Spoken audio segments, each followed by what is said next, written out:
2019 대한민국 방산 수출 특공대 신고합니다.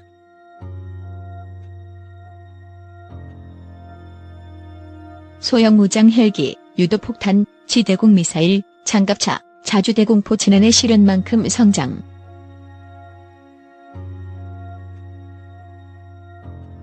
새해 2019년은 대한민국 국민에게는 여러 가지 이유로 각별한 의미를 지니는 한 해다.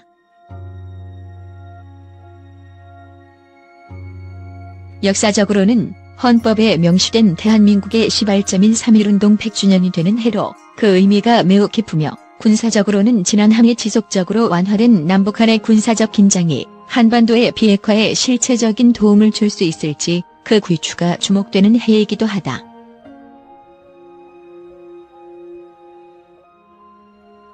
(2019년의) 군사 이슈 중 북한 비핵화와 함께 가장 주목해야 하는 또 다른 이슈는 방위 산업이다.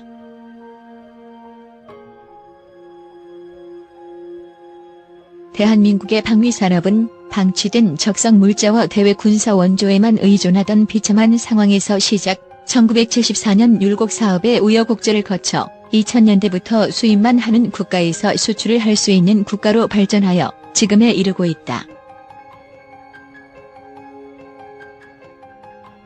현재 대한민국의 방위 산업은 단순 포탄, 장구류 수출에서 벗어서 제트 훈련기, 잠수함, 전투함, 장갑차, 자주포, 미사일 등 고도화된 첨단 무기를 수출하는 세계 8위의 방산 수출국으로 발돋움했다.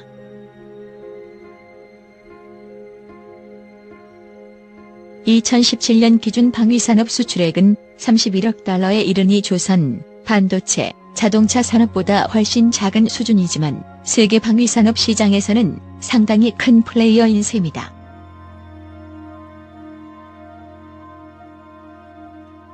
하지만 21세기 들어 대한민국의 방산 수출은 연도에 따라 늘어났다 줄어나는 일명 고무줄 실적이 되어버렸다.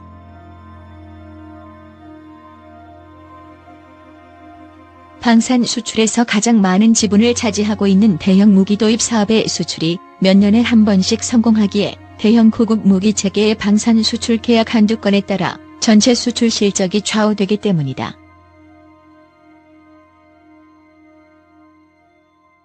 실제로 카이 한국항공우주산업은 지난해 미국 고등훈련기 사업과 필리핀 수리온 헬기 수출 사업이 좌절되며 2019년 수주 및 생산 전망이 그리 희망적이지는 않다.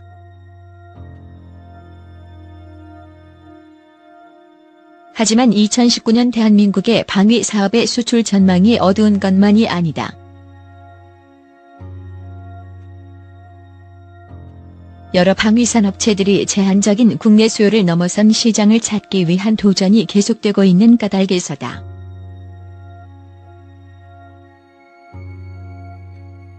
먼저 지난해 미국 APTX 사업에서 고배를 마신 카이는 지난 연말 시제기가 공개된 소형 무장 헬기 LAH 개발이 상당 부분 진척된 것에 기대를 걸어볼 수 있다.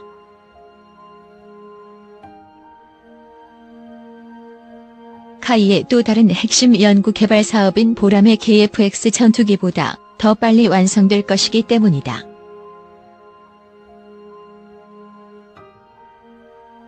LAH의 경우 대형 공격 헬기보다 화력과 생존성이 부족하지만 수출 시장에서는 좀 더 저렴한 무장 헬기를 원하는 수요가 적지 않다.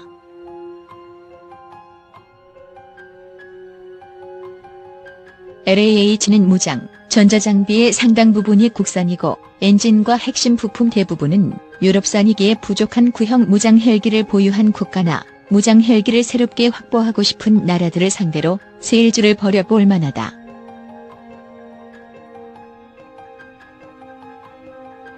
미사일과 포병 전략도 유력한 방산대박 후보라고 볼 수 있다.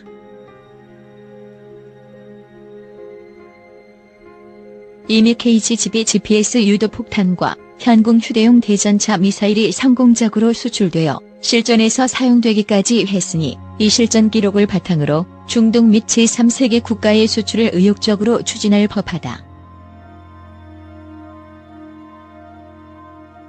다만 걸림돌은 우리의 강력한 경쟁자인 터키의 로켓산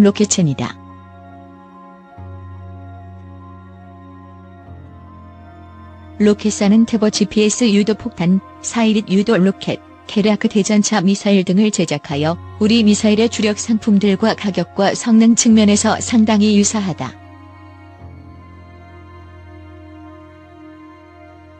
심지어 로켓산의 미사일 포트폴리오에는 우리가 이제 개발을 준비 중인 장거리 공대지 미사일 SOM을 이미 실용화했다.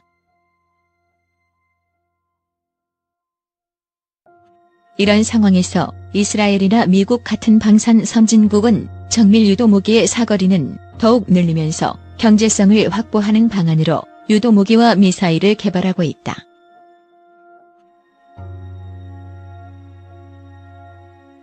가령 이스라엘의 스파이크 LR2 미사일의 경우 최대 10km의 사거리, 지상 및 헬기 발사 가능, IT 기술을 도입하여 원격 표적 포착 3RD 파티 타겟팅을 가능하게 하면서도 신형 전자장비를 사용해 경제적인 가격을 만드는 데 성공했다.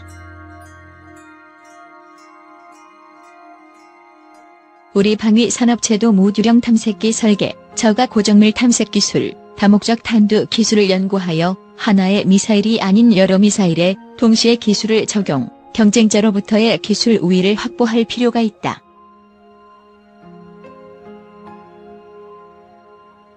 대형 미사일도 수출 전망이 어둡지만은 않다.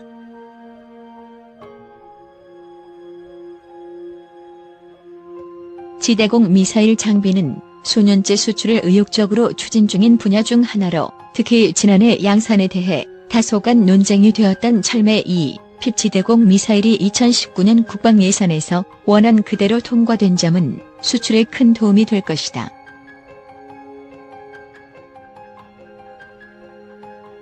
철매의 핍은 레이시오니 패트리어트 팩3, 레이시온 럭히드 마틴의 팩3 MSE, 레이시온 라파일의 샤빗크 세민과 함께 서방 측에서 몇 안 되는 전술 탄도탄 요격이 가능한 미사일이므로 중동 및 중부 유럽 지역에서 반드시 좋은 소식을 들려줄 것이라고 확.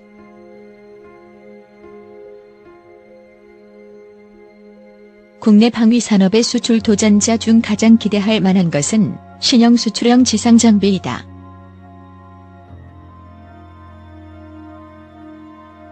한화 디펜스는 그동안 K200, K21 장갑차와 천마, BO 자주대공 차량을 만든 경험으로 AS-21 레드백 장갑차와 BO2 자주대공포의 개발에 나섰는데 이 두 장비는 국내 수요를 위한 정부 주도 개발이 아닌 수출을 위해 개발되는 최초의 최첨단 지상 장비들이다. AS-21 장갑차는 K-21 장갑차의 기술을 기반으로 만들어진 중량급 보병 전투차로 기존 K-21 장갑차의 부력토화 시스템을 없애는 대신 무게를 크게 늘려 차체 하부와 측면의 방어력을 향상시켰다.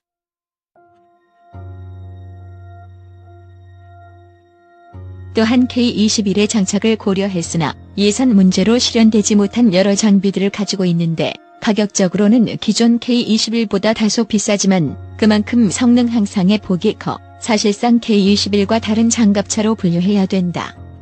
AS-21은 호주 육군이 추진 중인 랜드 400, 페이즈 3.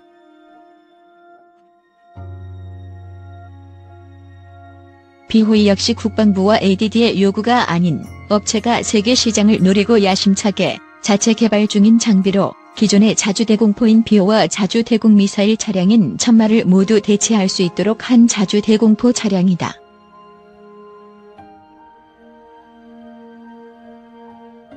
BO의 핵심 시스템은 모듈화로 처음부터 세계 시장을 노리고 개발되어 다양한 국가들의 수요를 만족할 수 있게 되었는데 제작사는 국방 예산이 비교적 작은 개발도상국부터 중진국, 미국과 중동과 같은 선진국의 요구사항까지 모두 만족할 수 있도록 다양한 옵션을 준비 중이다.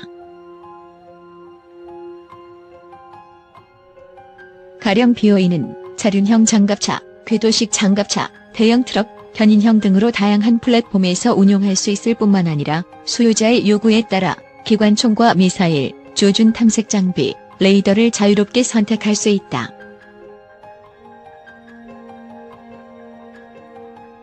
사용자가 요구할 경우 포를 아예 떼버리고 천마처럼 자주대공 미사일 차량으로 세팅하여 배치할 수도 있을 정도다.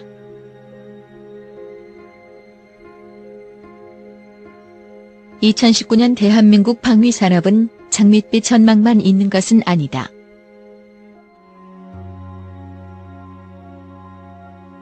동북아와 중동, 동유럽 등지에서는 긴장이 여전히 고조되고 있으면서도 국제 외교 관계가 하루가 다르게 변하는 격동의 시기를 겪게 된 그 불안정성만큼 급작스러운 결과가 나올 가능성이 크다.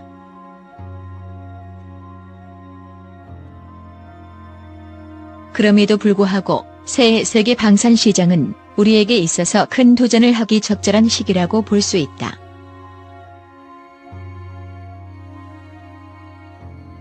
우리 방위산업은 그 50년 역사 동안 겪은 도전과 고난만큼 크게 성장했기 때문이다.